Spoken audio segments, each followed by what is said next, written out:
السلام عليكم ورحمة الله وبركاته. أهلا وسهلا بكم في قناة كوكب النباتات المتخصصة في زراعة الأسطح والبلكونات والحدائق. هنتكلم النهاردة عن زراعة المانجا.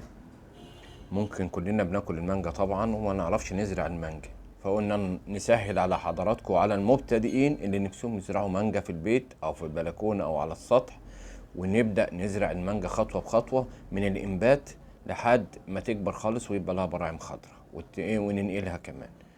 كده احنا جبنا بذور المانجا طبعا، وكسرنا الغلاب بتاعها وطلعنا القلب بتاعها اللي هو الجنين يعني اللي هيطلع البراعم، ولفناه في منديل ورشناه ميه طبعا وحطيناه في علبة بلاستيك على جسم كده زي جسم قماش مثلا، بحيث ان هو ياخد ويدي مع الميه بس يدي رطوبة للبذرة دي.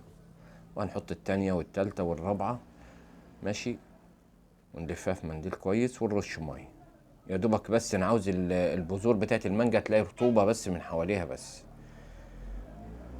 وهنغطي عليها طبعا بالغطا البلاستيك، وكل يوم هنبخها ميه بسيطة بالرشاشة بتاعتنا، بخة بسيطة، انما ما نغرقهاش ميه طبعا، احنا عاوزينها تحس برطوبة بس كل يوم في ميعاد معلوم.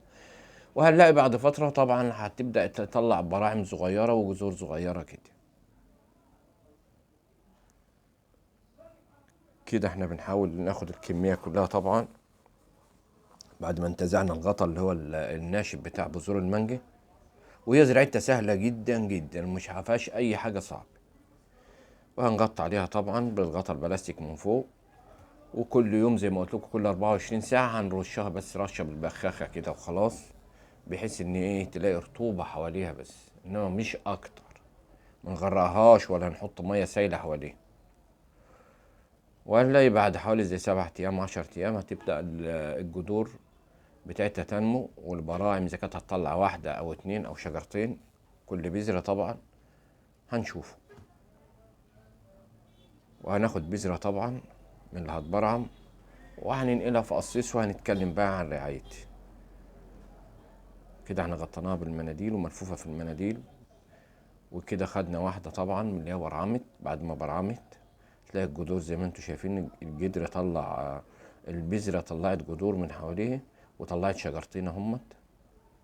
ادي برعم وادي برعم تاني، وفي برعم تالت كمان بس لسه يعني ما ايه، لسه بطيء في النمو شوية بس هيطلع. طبعا عندنا اهو 3 ورقات، البرعم ده على 3 والتاني برضو على 3 ورقات، 2 وواحدة صغيرة. وبكده تكون بذور المانجا طلعت شجرة مانجا، وهننقلها في قصيص أكبر بتربة مختلطة، تربة سمراء والرمل وشوية سمات صغيرين، إذا كان في ورق شجر ماشي ناعم كده. زي ما انتم شايفين أنا جبتها وطلعتها عشان حضراتكم تشوفوها عن قرب. دي النقاية بتاعت المانجا أو البذرة. وتحت كده في قطن، حتة قطناية برضو، لأن أنا كنت حاطط الثمرة دي لوحدها طبعا.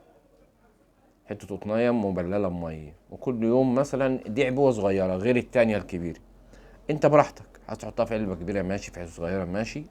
المهم ان كل 24 ساعة هترش رشة بسيطة عشان تحتفظ بالرطوبة حوالين الجذور اللي انت حضرتك شايفها دي. طول الجذور دي ما هي لاقية مية ورطوبة هتنها تنمو وتطلع البراعم اللي حضرتك شايفها. وتحطها في مكان طبعا ظل وبعيد عن الشمس، لان هي محتاجة الرطوبة في الوقت ده.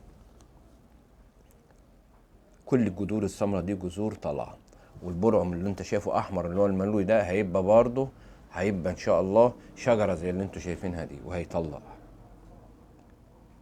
وكده بقى عندنا شجره مانجا وسهله جدا في الانبات بتاعها الاولاني. يعني احنا لو اما نعملوا لها الرعايه البسيطه زي ما قلت لكم، نلفها في منديل بعد ما نطلعها من النهايه اللي هي الناشفه الخشب، ونلفها في منديل ونحاول ان احنا نرطبها على طول كل يوم زي ما قلت لكم، ونحطها في مكان يكون ظل ويكون فيه رطوبة برضو. وكده هننقلها بقى ايه في القصيص بتاعنا الكبير، عشان بقى ان شاء الله نحاول نخليها شجرة بقى كبيرة ان شاء الله. ده كله ده للمبتدئين، اللي انا بعمله ده كله انا مبتدئ، وبحاول اعلم الناس المبتدئة اللي نفسهم يعرفوا يعملوا انبات لبذور مانجا او انبات لاي شيء. وبعد الانبات بننقلها زي ما حضراتكم شايفين كده، انا نقلتها عشان كلنا نتعلم. يعني انا ما بكلمش ناس محترفين، انا بكلم ناس مبتدئين زي حالاتي. بحاول ان انا التجارب اللي انا خضتها في الزراعه بحاول انقلها لحضراتكم. انا حطيتها كده، انا مهدت مكان في القصيص على قد فحر كده بسيط، على قد النقايه او البذره الكبيره بتاعت المانجا، وحطيت وبحاول اروي واخلي فيه رطوبه دايمه على طول حوالين الجذور اللي هي الجذور السمراء دي، عشان تبدا تسحب رطوبه من التربه وتبدا النمو يشتغل. انا لسه هغطي عليها كمان شويه بالتربه، بس انا قلت لازم من تحت احاول يكون في رطوبه، او ابني رطوبه كده وابني تربه حواليها، لان جذورها كتير وجذورها مش سهله، جذورها كبيره. كده انا بضيف التربه، بحاول اضيف التربه حواليها برضو، وكل ما اضيف تربه كل ما هرش برضو ميه، بحيث اضمن ان القصيص خد ميه كفايه حوالين النقايه او بذره المانجا، لان دي بذره كبيره ولها جذور كبيره مش سهله يعني، فعاوزه رعايه وعاوزه ميه.